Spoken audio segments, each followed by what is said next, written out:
It's Platt, and today I try the first Oktoberfest beer of the season.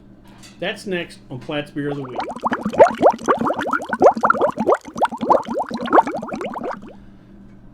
So we're getting into late September, and that means Oktoberfest time, beer festival time, climate, the weather's cooling down, just beer drinking season, for lack of a better term. The particular Oktoberfest we're going to try today is the Shiner Oktoberfest. Comes to us from Shiner, Texas, small little city east of San Antonio. The brewery itself is not called Shiner; it's actually called the Spetzel Brewery. The brewery was built in 1909 by the Shiner Brewing Association. If you've ever been to Shiner, Texas, or know its history, when the city was founded, it was mainly predominantly German and Czech immigrants had moved to the area. They had missed their old styles of beer from back home, so they wanted to create a brewery to produce those beers. However, they quickly learned that they probably needed to get some professional help, so they recruited a gentleman named Cosmos Spetzel.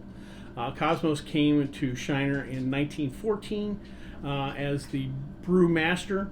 One of the ways they lured him out was promising him a piece of the brewery or a piece of ownership. Cosmos eventually ended up taking over the brewery and changing the name of the brewery to the Spetzel Brewery, but keeping with tradition, he always called the beers Shiner, or referred to as Shiner beer. Due to the large Czech and German population there, for the long history of the brewery, they've maintained those classic styles: Kolsch, Czech Pilsners, Hefeweizens, Dunkelweizens. Their most popular beer, and the first one I ever tried, was Shiner Bock. Most likely, if you've had Shiner before, it's the Bock beer. Now, some people may argue that beer is technically not a Bock. It's a little lower ABV-wise. Some people refer to it as Vienna Lager. But again, it's kind of produced in that classic German style. Today, the brewery has a little larger line of products. I think it's almost a law now that you have to have some form of IPA, which they do.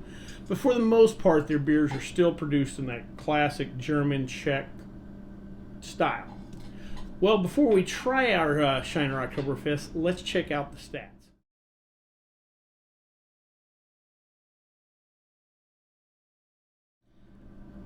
If you're new to these Oktoberfest style beers, these beers tend to be medium to fuller bodied style beers, slightly elevated alcohol, 6% and up a little bit. These are not double IPAs or barley wines in any sense, but they, compared to an American lager, we bump up the ABV a little bit. And part of the reason was these beers were produced in March. You may also hear them referred to as Marzen. That's the German translation for March. Germany at the time, when these beers were created, had a rule that you were not to brew beer during the summer. You had work to do. We don't have time to brew. So these beers are brewed up in March to last through the summer, to ferment, lager through the summer, and when we got to the end of September, around Oktoberfest time, they would be ready to drink. So they bumped up the ABV.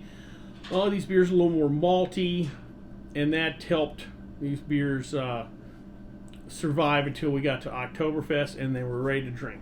So let's give her a try.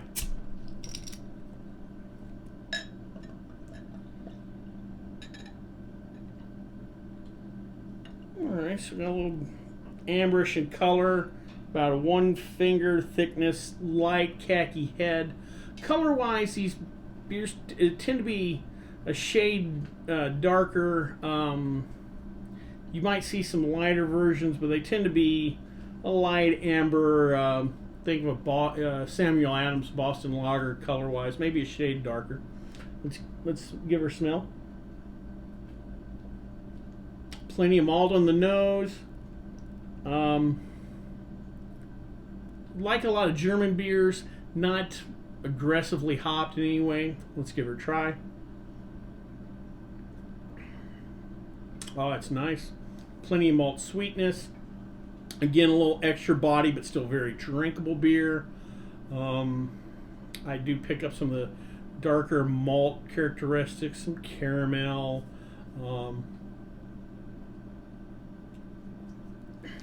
Maybe a little toffee.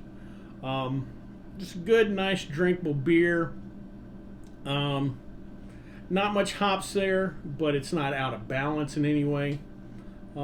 Just a good, drinkable beer. Full disclosure, I've always liked the German styles of beers, the Dunkels, the Bocks, the Hefeweizens.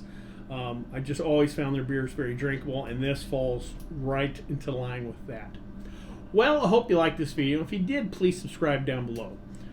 Also, please like the video because it lets YouTube know we're putting out good content. If you have any questions, comments, concerns, or beers you want me to try out for the series, leave them in the comment section below, or you can always contact me on the Twitter page. Till next time, bottoms up.